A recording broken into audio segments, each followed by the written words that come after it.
भगवान श्री कृष्ण के जन्म की पौराणिक व अलौकिक कथा। भाद्रपद कृष्ण अष्टमी को श्री कृष्ण जन्माष्टमी कहते हैं, क्योंकि इस दिन भगवान श्री कृष्ण का जन्म दिवस मनाया जाता है। भाद्रपद कृष्ण अष्टमी तिथि की घनघोर अंधेरी रात को रोहिणी नक्षत्र में मथुरा के कारागार में वासुदेव की पत्नी देवकी के गर्भ से भगवान श्री कृष्ण ने अवतार लिया। यह तिथि उसी शुभ घड़ी की याद दिलाती है और सारे देश में बड़ी धूमधाम से मनाई जाती है। द्वापर युग में भोजवंशी राजा उग्रसेन मथुरा में राज्य करता था। उसके अताई पुत्र कंस ने उसे गद्दी से उतार दिया और स्वयं मथुरा का राजा बन बैठा। कंस की एक बहन थी देवकी, जिसका विवाह वासुदेव नामक यदुवंशी सरदार से हुआ था। एक समय कंस अपनी बहन देवकी को उसकी ससुराल पहुंचाने जा रहा था। रास्ते में आकाशवाणी हुई, हे कंस, जिस बहन को तू बड़े प्रेम से ले जा रहा है उसी में तेरा काल बसता है। इसी के गर्भ से उत्पन्न 8वां बालक तेरा वध करेगा। यह सुनकर कंस वासुदेव को मारने के लिए उगत हुआ। तब देवकी ने उससे विनय पूर्वक कहा, मेरे गर्भ से जो संतान होगी उसे मैं तुम्हें लाकर दे दूंगी। बहनोई को मारने से क्या लाभ मिलेगा। कंस ने देवकी की बात मान ली और मथुरा वापस चला आया। उसने अपने पिता समेत वासुदेव और देवकी को कारागार में डाल दिया। इसी बीच नारद मुनि ने कंस से भेंट की और उसे और विचलित कर दिया। नारद मुनि ने कहा, क्या पता कौन सी संतान आपके वध का कारण बने। नारद मुनि के मुंह से यह सुनते ही कंस ने तय कर लिया कि वह देवकी और वासुदेव की सभी संतानों को मार डालेगा। वासुदेव और देवकी के एक एक करके 7 बच्चे हुए और 7 बच्चों के जन्म होने पर कंस ने 7 बच्चों को मार दिया। अब 8वां बच्चा होने वाला था। कारागार में उन पर कड़े पहरे बिठा दिए गए। उसी समय नंद की पत्नी यशोदा को भी बच्चा होने वाला था। उन्होंने वासुदेव और देवकी के दुखी जीवन को देखकर 8वें बच्चे की रक्षा का उपाय रचा। जिस समय वासुदेव और देवकी को पुत्र पैदा हुआ, उसी समय संयोग से यशोदा के गर्भ से एक कन्या का जन्म हुआ, जो और कुछ नहीं सिर्फ माया थी। जिस कोठरी में वासुदेव और देवकी कैद थे, उसमें अचानक प्रकाश उत्पन्न हुआ और उनके सामने शंख चक्र गदा धारण किए चतुर्भुज भगवान विष्णु प्रकट हुए। वासुदेव और देवकी दोनों भगवान के चरणों में गिर पड़े। तब भगवान ने उनसे कहा, अब मैं पुनः नवजात शिशु का रूप धारण कर लेता हूँ। गोकुल मंडल के मुखिया नंद जी और उनकी पत्नी यशोदा उनके कष्ट से बहुत दुखी थे। देवकी और वासुदेव के 7वें पुत्र को वासुदेव की दूसरी पत्नी रोहिणी के गर्भ में स्थानांतरित किया गया। यह भी भगवान विष्णु की माया थी। रोहिणी नंद जी और यशोदा के साथ वृंदावन में ही रहती थी।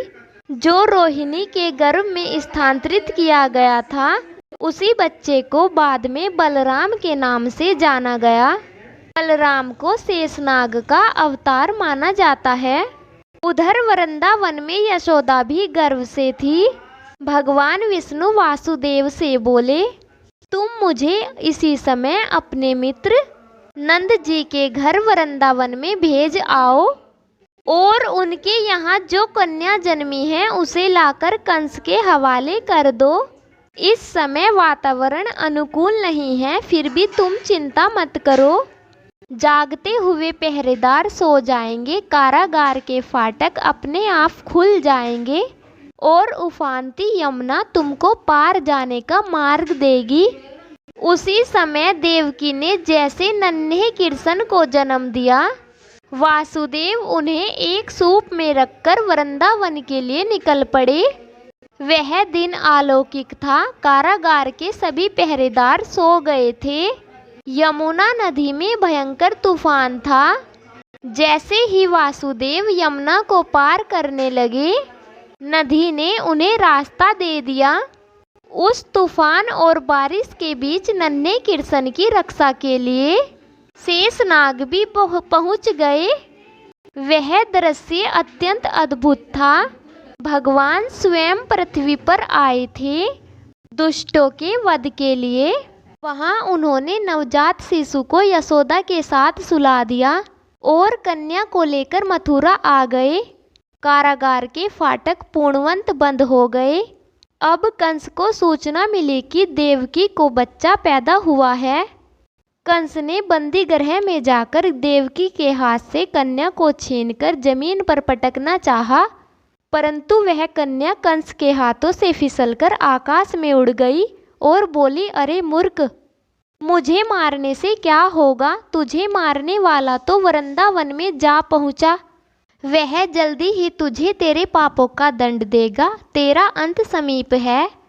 यह सुनकर कंस को बहुत गुस्सा आया और उसने वृंदावन के सभी नवजात बच्चों को मारने के लिए राक्षस भेजे।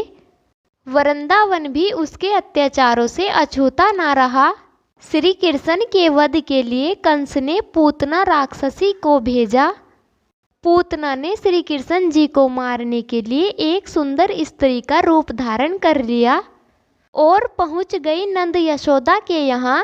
वह श्री कृष्ण जी को खिलाते हुए गोद में लेकर घर से थोड़ी दूर निकल आई।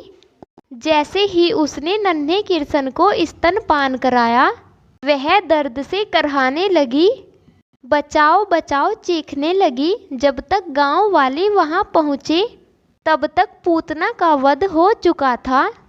नन्हे कृष्ण की लीला को कोई नहीं समझ पाया। उन्हें सब एक नन्हे बालक के रूप में ही देखते थे।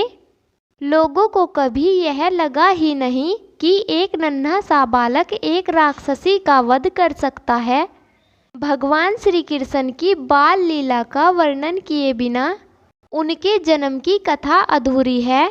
उन्हें प्यार से माखन चोर भी कहा जाता है, क्योंकि माखन उन्हें बहुत प्रिय था और उसे चुराकर खाने से जैसे उसका स्वाद दोगुना हो जाता था।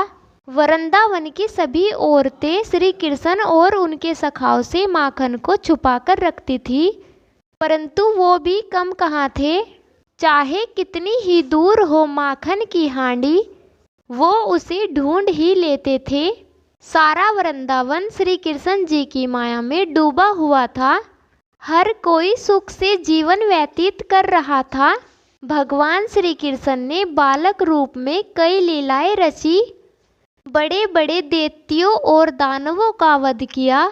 भगवान श्री कृष्ण ने 16 वर्ष की उम्र में कंस का भी वध किया और अपने पिता नाना अग्रसेन को मथुरा का राजा घोषित किया। इसी तरह खेलते और गायें चराते चराते श्री कृष्ण की बांसुरी की तान सुनते हुए ही दिन गुजरने लगे। इसी बीच खेल ही खेल में श्री कृष्ण की गेंद एक दिन यमुना में गिर गई। यमुना का पानी उसमें स्थित नाग के विष से काला हो चुका था। गेंद की तलाश में श्री कृष्ण ने यमुना में छलांग लगा दी। यह देखकर उनके सभी सखा भयभीत हो उठे। कालिया नामक नाग ने अपने 110 फनों से श्री कृष्ण पर वार कर दिया। श्री कृष्ण ने विराट रूप धारण कर उसके फन के ऊपर मानो सारी पृथ्वी का भार रख दिया। जब श्री कृष्ण उसे मारने ही वाले थे, तो नाग की पत्नियों ने श्री कृष्ण से उन्हें छोड़ने की विनती की। श्री कृष्ण के स्वरूप को जानकर कालिया नाग ने भी श्री कृष्ण से क्षमा मांगी और यह विश्वास दिलाया कि वह फिर कभी किसी को कोई नुकसान नहीं पहुंचाएगा। तब श्री कृष्ण ने उसे क्षमा कर दिया। एक घटना ऐसी भी घटी थी। जिसके पश्चात सभी गांव वालों को कृष्ण के भगवान रूप का विश्वास हो चुका था। वह ये जान चुके थे कि ये कोई साधारण बालक नहीं है, यह स्वयं भगवान है जो इंसान के रूप में अवतरित हुए हैं। जब गांव वालों ने इंद्रो उत्सव ना मनाकर गोपो उत्सव मनाने लगे, तब इंद्रदेव बहुत क्रोधित हो उठे और उन्होंने पूरे गांव को नष्ट करने के लिए घनघोर वर्षा करा दी। चारों ओर पानी ही पानी था, जन जीवन अस्त व्यस्त हो चुका था, गांव वासी त्राही त्राही कर रहे थे। तब श्री कृष्ण ने गोवर्धन पर्वत को एक उंगली में उठा लिया और सभी गांव वालों को गोवर्धन पर्वत के नीचे शरण दी। यह देखकर इंद्र को भी अपनी भूल पर पश्चाताप हुआ और उन्होंने श्री कृष्ण से क्षमा मांगी। गांव वासियों ने श्री कृष्ण को भगवान रूप में अनुभव किया। भगवान श्री कृष्ण की हर लीला रोमांचक है और इस बात का विश्वास दिलाती है कि जब दुष्टों ने अपने अत्याचारों से पृथ्वी पर सुख और शांति का विनाश किया, तब ईश्वर पृथ्वी पर अवतरित हुए और उन्होंने दुष्टों का संहार किया। भगवान श्री कृष्ण की लीला का व्याख्यान अंतर आत्मा में एक परम आनंद की अनुभूति कराता है। श्री कृष्ण की वाणी को भागवत गीता में रोया गया है ताकि युगों युगों तक ये हमारे कठिन समय में मार्गदर्शन करे। उनकी रची भागवत गीता हमेशा से ही मनुष्य का मार्गदर्शन करती है। गीता में व्यक्त हर बात अनमोल है। अगर मनुष्य इसका पालन करे तो उसका जीवन सार्थक है। आज भी अगर हम खुद को किसी सवाल से घिरा पाए या हमें ये समझ ना आए कि क्या सही है और क्या गलत है, तो हम भागवत गीता में अपने सवालों के जवाब ढूंढ सकते हैं। फल की अभिलाषा छोड़कर कर्म करने वाला पुरुष ही अपने जीवन को सफल बनाता है। दोस्तों, आपको यह कहानी कैसी लगी कृपया कमेंट करके ज़रूर बताइए और ऐसी भी बहुत सारी कहानियों को सुनने के लिए चैनल को सब्सक्राइब ज़रूर करें। आप सभी का धन्यवाद। फिर मिलते हैं ऐसी ही और कहानी के साथ, तब तक के लिए खुश रहिए।